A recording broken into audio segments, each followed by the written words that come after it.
గత బీఆర్ఎస్ ప్రభుత్వం తెచ్చినటువంటి ధరణి ద్వారా అనేక అక్రమాలు జరిగాయని, భూములకు సంబంధించి అనేక వివాదాలు తలెత్తాయని, ఈ ధరణి వల్ల చాలామంది రైతులు నష్టపోయారనే ఉద్దేశంతోని కాంగ్రెస్ గవర్నమెంటు భూభారతి అనే పోర్టల్‌ని తీసుకొచ్చింది. భూభారతి చట్టం కూడా చేసింది. భూభారతికి సంబంధించి అమల్లోకి తీసుకొచ్చే క్రమంలో రాష్ట్ర వ్యాప్తంగా రెవెన్యూ సదస్సులు నిర్వహిస్తా ఉన్నది. ఆ రెవెన్యూ సదస్సుల్లో ఎవరైతే బాధితులు ఉంటారో భూ సమస్యలకు సంబంధించి వాళ్ళ నుంచి ఫిర్యాదులు స్వీకరించి వాటిని పరిష్కరించేందుకు అధికారుల ఆధ్వర్యంలో రెవెన్యూ సదస్సులు నిర్వహిస్తా ఉన్నది ప్రజాప్రభుత్వం అని చెప్తున్నటువంటి కాంగ్రెస్ ప్రభుత్వం.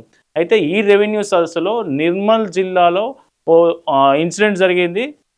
అది ఎక్కడ అంటే ఎగ్జాక్ట్గా నిర్మల్ జిల్లా ఖానాపూర్ మండలం పాత ఎల్లాపూర్లో భూభారతి చట్టం మీద, నిర్మల్ జిల్లా ఖానాపూర్ మండలం పాత ఎల్లాపూర్లో జరిగినటువంటి ఒక రెవెన్యూ సదస్సులో ఆ సదస్సుకు తన బాధ చెప్పుకోవడానికి వచ్చినటువంటి ఒక రైతు, అందులోనూ కొంచెం వృద్ధుడు, కట్టెబట్టుకొని బాధ చెప్పుకోవడానికి వచ్చినటువంటి ఒక రైతుని ఒక పోలీసు ఏఎస్ఐ అత్యంత అమానవీయంగా అతన్ని లాగి బయటకు పడేసిన పరిస్థితి ఆ వీడియో ప్రస్తుతం సోషల్ మీడియాలో వైరల్ అవుతుంది. ఆ వీడియో మనం కూడా చూద్దాం. ఎంత దారుణంగా బయటకు లాగేస్తున్నాడు చూడండి.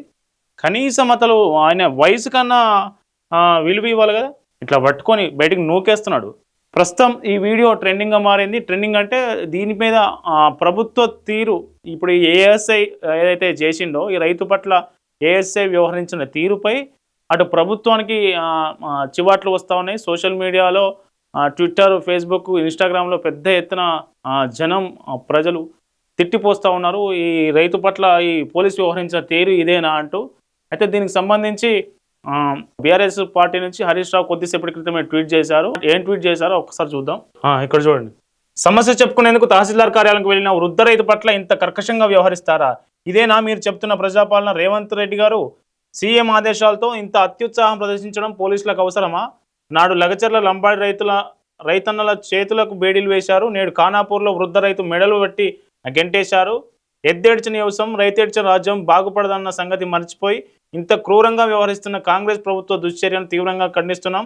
రైతుపై చేయవేసిన పోలీసుపై వెంటనే చర్యలు తీసుకోవాలని డీజీపీని బేషరతుగా కోరుతా ఉన్నాం. యావత్ తెలంగాణ రైతులోకానికి కాంగ్రెస్ ప్రభుత్వం క్షమాపణలు చెప్పాలని డిమాండ్ చేస్తా ఉన్నామని హరీష్ రావు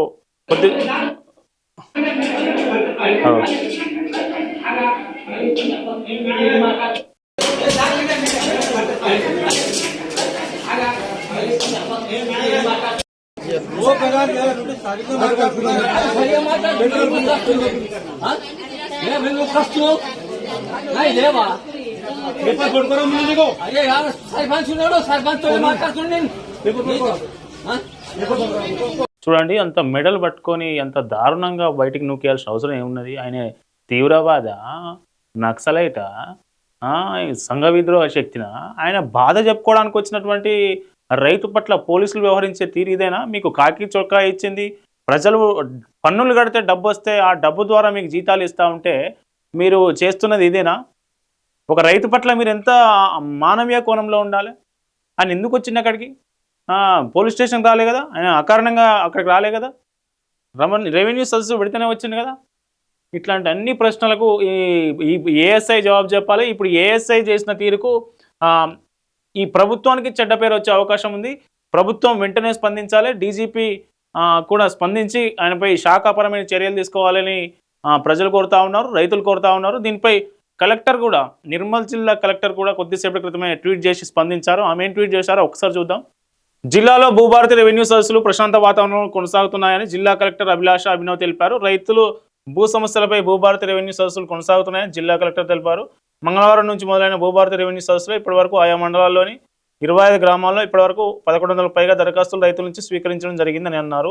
రైతులపై ఎవరైనా దౌర్జన్యం చేసినా, దురుసుగా ప్రవర్తించినా సంబంధిత వారిపై కఠిన చర్యలు తీసుకోవడం జరుగుతుందని జిల్లా కలెక్టర్ హెచ్చరించారు. కఠిన చర్యలు తీసుకోవడం జరుగుతుందని హెచ్చరించారు. కఠిన చర్యలు తీసుకోవడం జరుగుతుంది కాదు మేడం, ఇప్పుడు వెంటనే తీసుకోండి. మనకి కష్టంగా అనిపిస్తుంది కదా. ఆ ఘటనకు సంబంధించి విచారణకు ఆదేశించండి.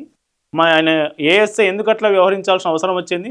రైతును, సరే రైతు ఎంత పెద్ద తప్పు చేసినా బయటికి మెడలు పెట్టి బయటికి నెట్టేయాల్సినంత అవసరం ఏం లేదు. కాబట్టి ఖచ్చితంగా వెంటనే అతన్ని సస్పెండ్ చేసి ఆయన మీద విచారణకు ఆదేశించాలి.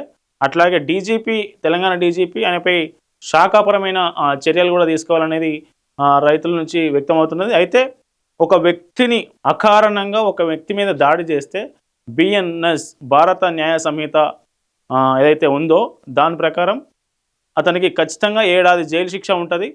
దాంతోపాటు ఇప్పుడు అధికార దుర్వినియోగం కూడా ఉంది ఇందులో.